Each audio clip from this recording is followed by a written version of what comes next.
Assalamualaikum warahmatullahi wabarakatuh. Selamat siang. Perkenalkan, nama saya Yunika Susanmaro dengan NIM 191010500117. Saya mahasiswa jurusan Manajemen, Fakultas Ekonomi, Universitas Pamulang. Saya akan mempresentasikan hasil tugas individu saya dari mata kuliah Manajemen Sumber Daya Manusia dengan dosen pengampu Bapak Prasetyo Kurniawan SEMM dengan judul presentasi Konsep Dasar Manajemen Sumber Daya Manusia. Tujuan pembelajaran: 1. Pengertian dari MSDM, 2. Batasan MSDM, 3. Fungsi-fungsi MSDM, 4. Bentuk organisasi. Bentuk organisasi terdiri dari A. Lini, B. Lini dan staf, C. Fungsional, D. Lini dan fungsional, E. Matriks, dan F. Komite. 5. Kegiatan MSDM, 6. Ruang lingkup MSDM, dan yang terakhir, ke-7, sejarah perkembangan MSDM. Yang pertama, pengertian MSDM. Sebelumnya kita bahas dulu pengertian dari manajemen dan sumber daya manusia. Manajemen berasal dari kata bahasa Inggris to manage, yang artinya mengelola suatu aktivitas untuk mencapai tujuan yang telah ditentukan. Sedangkan sumber daya manusia adalah salah satu sumber daya yang terdapat dalam suatu organisasi, meliputi semua orang yang melakukan aktivitas. Menurut para ahli, MSDM yang pertama, Henry Shimamura, MSDM adalah pendaya gunaan, pengembangan, pemberian balas jasa, dan pengelolaan individu anggota organisasi atau kelompok karyawan. Sedangkan menurut Malayu SPH Sibuan, MSDM adalah ilmu dan seni yang mengatur hubungan dan peranan tenaga kerja agar efektif dan efisien membantu terwujudnya tujuan perusahaan, karyawan, dan masyarakat.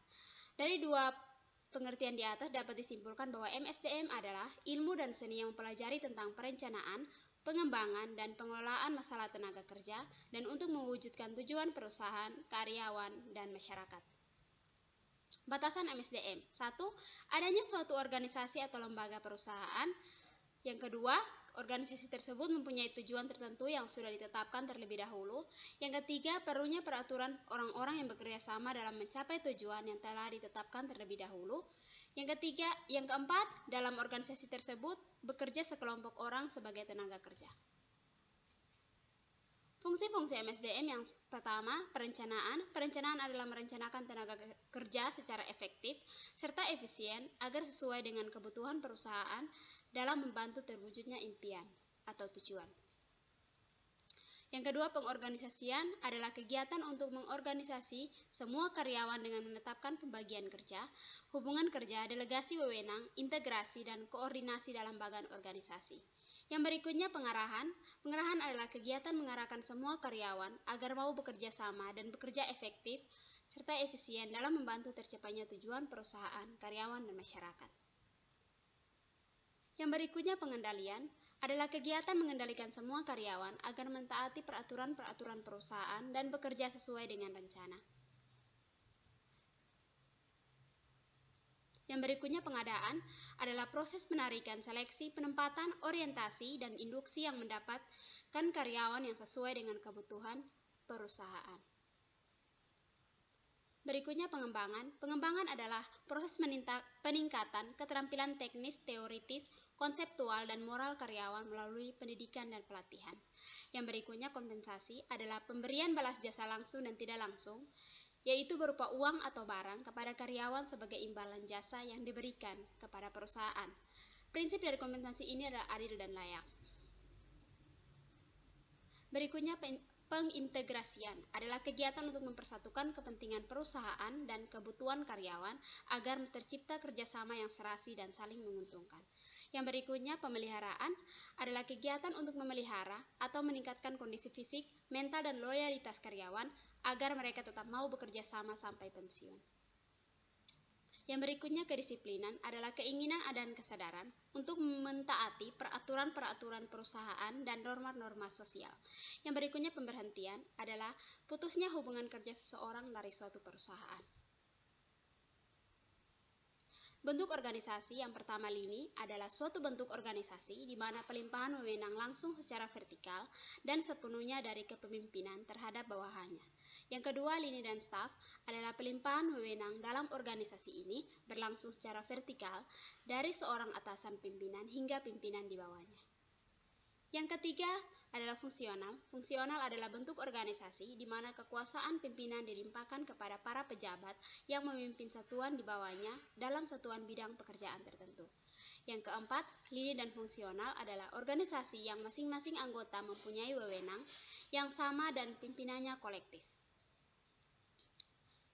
Yang berikutnya, matriks adalah struktur organisasi menunjukkan di mana para spesialis yang mempunyai keterampilan di masing-masing bagian dari kegiatan perusahaan dikumpulkan lagi menjadi satu untuk mengerjakan suatu proyek yang harus diselesaikan. Yang berikutnya, komite adalah bentuk organisasi di mana tugas kepemimpinan dan tugas tertentu dilaksanakan secara kolektif oleh sekelompok pejabat yang berupa komite atau dewan atau board dengan pluralistik manajemen. Kegiatan MSDM, 1. Perencanaan dan analisis SDM, yang kedua kesetaraan kesempatan kerja, yang ketiga perekrutan atau staffing, yang keempat pengembangan SDM, yang kelima kompensasi dan keuntungan, yang keenam kesehatan, keselamatan dan keamanan kerja, yang ketujuh hubungan tenaga kerja dan buruh atau manajemen. Yang berikutnya, ruang lingkup MSDM. Manusia adalah sumber utama dalam menjalankan sebuah bisnis atau perusahaan, karena fungsi manusia sebagai pelaku atau pengelola dan pelaksana dalam suatu bisnis. MSDM mempunyai ciri khas yang berbeda dari sumber daya lainnya, sebab manusia memiliki sifat yang unik dan berbeda-beda. Oleh karena itu, harus ada orang yang mengatur manusia itu agar dapat diatur dan mengikuti semua aturan, agar tidak berdampak merugikan perusahaan. Orang yang mengatur ini disebut manajer personalia atau manajer SDM. Sejarah perkembangan MSDM, sejarah manajemen, secara keilmuan, manajemen baru terumuskan kurang lebih di abad 18 atau awal abad 19 Masehi. Tokoh yang memperkenalkan adalah Robert Owen pada tahun 1771 hingga 1858 dan Charles Babbage pada tahun 1871 sampai 1972. Babbage ini adalah seorang ahli matematika dari Inggris, orang yang pertama kali berbicara mengenai pentingnya efisiensi dalam proses produksi. Sedangkan Owens adalah seorang pembaru dari industrialisasi dari Inggris, yang adalah di antara tokoh pertama yang menyatakan perlunya sumber daya manusia dalam organisasi dan kesejahteraan pekerja.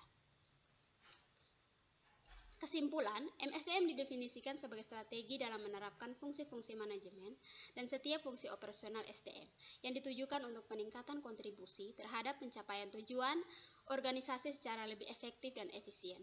MSDM memiliki arti sangat penting bagi keberhasilan organisasi.